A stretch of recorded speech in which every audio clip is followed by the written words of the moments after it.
Hi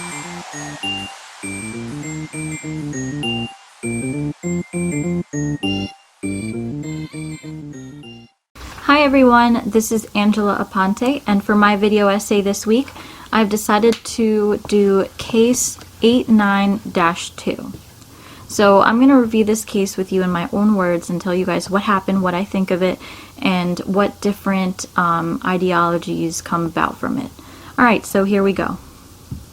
City of Orion began looking for a replacement to fill the shoes of the city's engineer/public works director. The current engineer was retiring, and they wanted to find someone by May. The recruitment process started in early January, and by March, after much deliberation and screening, they had 4 finalists. Engineer A expressed a lot of interest for the position and was granted an interview. Engineer A was the best qualified applicant and was selected for the position. He was offered the job officially on March 10th, which he accepted. Engineer A agreed to start working on or before April 10th.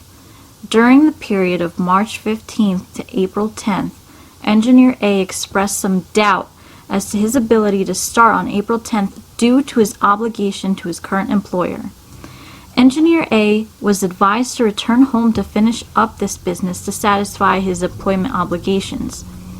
He was also advised that if he was hesitant about employment, that the city could understand and would appreciate a decision so that it could begin the search for looking for another candidate to take the position. Engineer A continued to press that he would be there no later than April 10th.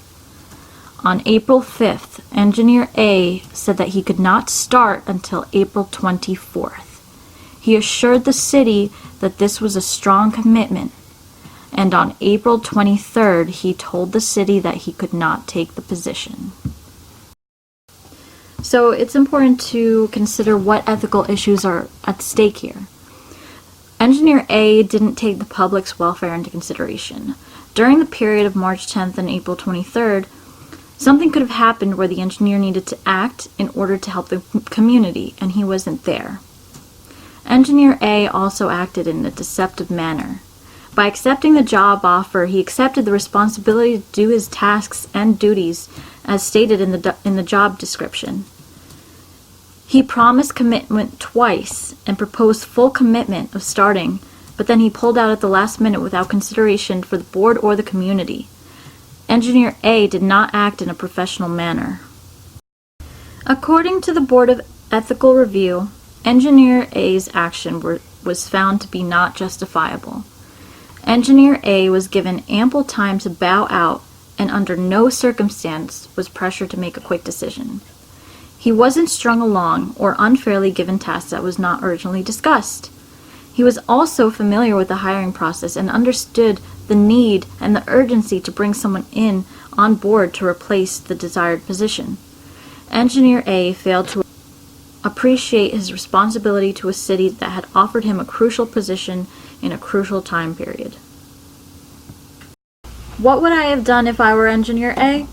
If I was not able to take the position due to personal reasons or my prior employment, I would have relinquished the position with enough time and warning so that the board of the city could find a suitable replacement. I would have expressed honesty and appreciation for the title that I had received.